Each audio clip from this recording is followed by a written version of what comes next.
Hello बच्चों आपका हमारे यूट्यूब चैनल दीपक सर क्लासेस में स्वागत है। बच्चों आज की क्लास में एक्सरसाइज 10.2 का क्वेश्चन नंबर 10 एंड 11 करेंगे। ऑलरेडी क्वेश्चन नंबर 1 to 9 करा चुका हूं इस एक्सरसाइज के। ठीक है, चलो क्वेश्चन नंबर 10 को एक बार रीड करो। ठीक है, क्वेश्चन देखने में बड़ा है लेकिन सॉल्यूशन बहुत छोटा है। देखो कैसे प्रूव करना है। The angle between the two tangent drawn from an external point to a circle. मतलब एक सर्कल बना लेता हूं, किसी एक एक्सटर्नल पॉइंट से टू टेंजेंट्स बनाई गई हैं। तो ये पी पॉइंट मान लिया और जहां पे टच कर रही हैं तो वो ए और बी मान लिया, है ना। तो टेंजेंट किसी एक्सटर्नल पॉइंट से बनाई गई है सर्कल पर। तो प्रूव करना है कि जो एंगल है ना इन टेंजेंट के बीच में, और देखना ये लिखा है ना, prove that the angle between the two tangent on fractional point to a circle is supplementary. मतलब सप्लीमेंट्री का मतलब पता है कितना होता है? सप्लीमेंट्री का मतलब 180। ठीक, to the angle subtended by the line segment joining the point of contact to the center। यानी पॉइंट ऑफ कॉन्टेक्ट ये रही, उनको सेंटर से ज्वाइन कर दो। पॉइंट ऑफ कॉन्टेक्ट ये रही, उनको सेंटर से ज्वाइन कर दो। ठीक, यानी ये कहना चाहता है हमें ये प्रूव करना है, ये प्लस ये कितना दिखाना है? 180। ठीक है, तो साइड में लिख देता हूं to prove angle P plus angle A O point मान देता हूं ए ओ बी 180। ठीक है, समझ में आ रहा है? देखो ये क्वाड्रिलेटरल है, आप ध्यान से देखो ए पी बी ओ एक क्वाड्रिलेटरल है। ठीक है, क्वाड्रिलेटरल के सभी एंगल्स का सम कितना होता है? 360 होता है, जिसमें से एंगल ए और एंगल बी 90 होगा। Theorem 10.1 tangent is perpendicular to the radius through point of contact. तो angle A equal to angle B equal to 90 degree. ठीक, थ्योरम 10.1। बात समझ में आ रही है? अब सभी एंगल का सम 180 होगा P प्लस एंगल ओ कह देता हूं, मतलब क्वाड्रिलेटरल ऊपर लिख देना, in quadrilateral A P B O लिख देना, थोड़ी सी जगह नहीं है तो उसके बाद आप ऐसे लिख सकते हो 360 angle sum property of quadrilateral.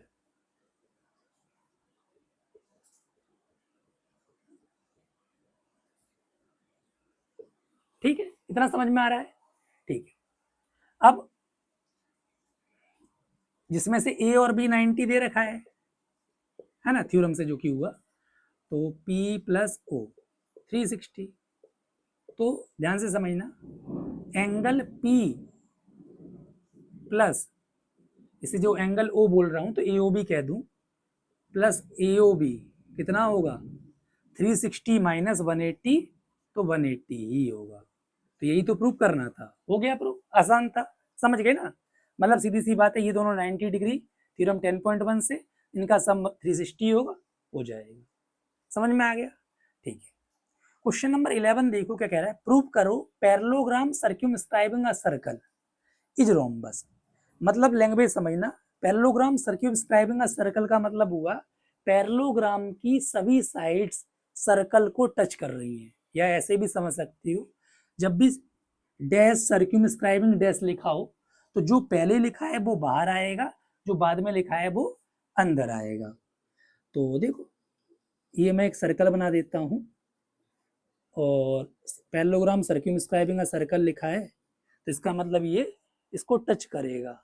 ये कहाँ गया वो?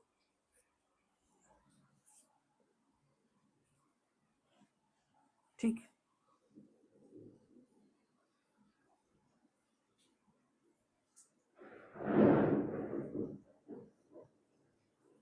समझ रहे हो? ऐसा कुछ। ठीक है, ए बी सी डी ये पैरेललोग्राम गिवन है और ये पॉइंट ऑफ कांटेक्ट को पी क्यू आर एस कह देता हूं। इसे आपको प्रूव करना है कि ये क्या है, मतलब ये रोम्बस है। ठीक, तो रोम्बस के लिए क्या है, सभी साइड्स की लेंथ हमें इक्वल दिखानी पड़ेगी। बात समझ में आ रही है? ठीक है, मतलब रोम्बस में चारों साइड्स की लेंथ इक्वल होती है ना, मतलब ये इसके इक्वल होती है, सब आपस में इक्वल होती है। तो अगर किसी तरीके से मैं दो एडजेसेंट साइड्स की लेंथ इक्वल दिखा दूं तो इसका मतलब वो क्या हो जाएगा? रोम्बस। यानी ए बी अगर ए डी के इक्वल दिखा दूं या ए बी बी सी के इक्वल दिखा दूं तो वहां से ये क्या हो जाएगा, मतलब रोम्बस हो जाएगा।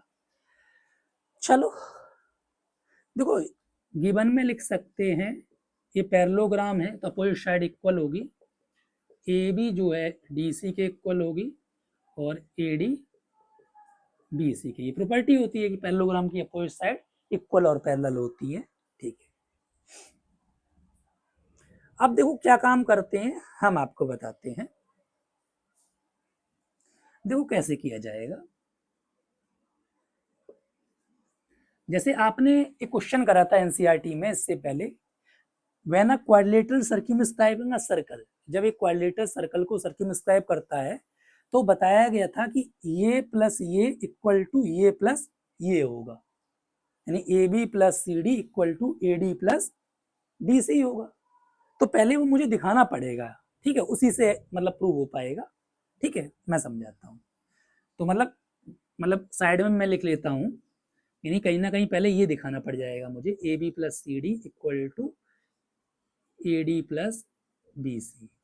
ठीक, तो देखो ए बी कैसे बनेगा, ए पी और पी बी को ऐड करके। तो पहले मैं लिख लेता हूँ ए पी किसके इक्वल होगा, ए पी ए एस के इक्वल होगा, theorem 10.2, length of tangent drawn from external point to a circle are equal. A B का ए पी बन गया, अब पी बी बचा, ये ऐड करी जाएंगे इक्वेशन, समझ रहे हो। तो A P P B A B बन जाएगा पी बी बी क्यू पे। ठीक, ऐड करोगे तो ये ए बी बन गया। अब सी डी की तरफ चलते हैं। सी डी मतलब सी आर और डी आर। तो सी आर किसके इक्वल होगा, सी क्यू के, और डी आर किसके इक्वल होगा, डी आर डी एस के इक्वल होगा। इनको इक्वेशंस नाम दे दो 1 2 3 4। ठीक, एडिंग ऑल इक्वेशंस।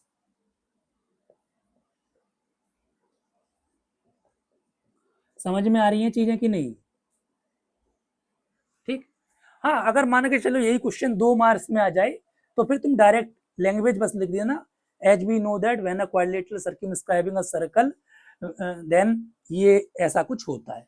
कम मार्क्स में आए, ज्यादा मार्क्स में आए तो पहले ये शो करना पड़ेगा, ये समझ रहे हो। अब हम इसे ऐड करेंगे तो देखो, अब इधर आ जाओ,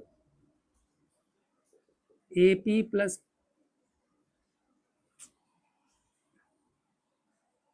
A P plus P B plus A P P B एक ब्रैकेट में कर देता हूँ, ठीक, क्योंकि ये ए बी बनेंगे।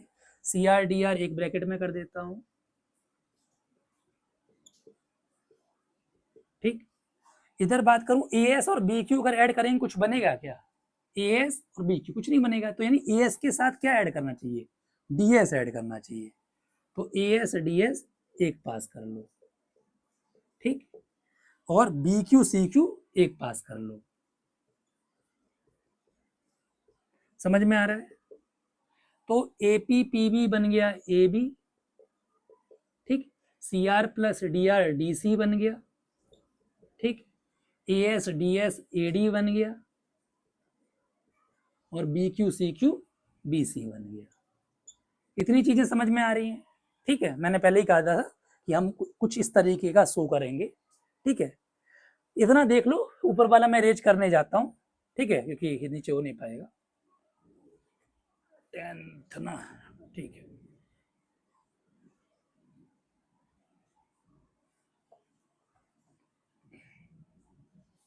अब देखो ऊपर आ जाओ, देखो सुनो,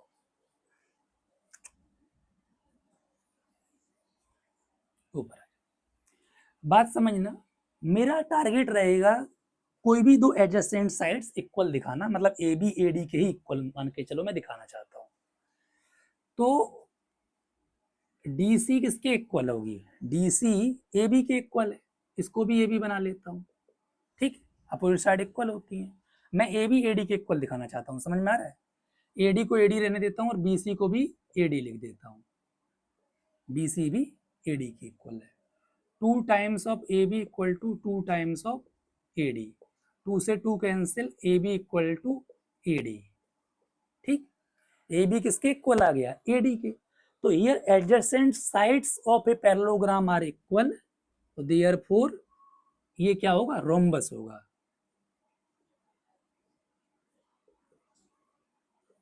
sides of parallelogram पैरेललो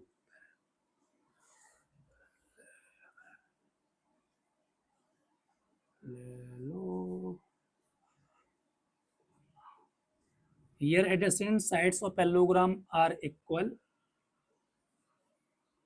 therefore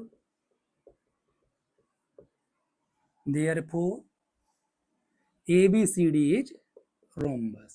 ABCD क्या है? रोम्बस है। समझ में आ रही है चीजें कि नहीं? पक्का? ठीक है, मैं शॉर्ट में एक बार समझा देता हूँ।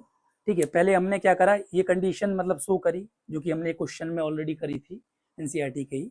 उसके बाद ये करने के बाद अपोजिट साइड्स इक्वल हैं तो CD को भी AB बना दिया और BC को भी AD बना दिया, कैंसिल आउट हो गए 2 2। समझ में आ गया? ठीक है, देख लो फिर हम आगे बढ़ते हैं।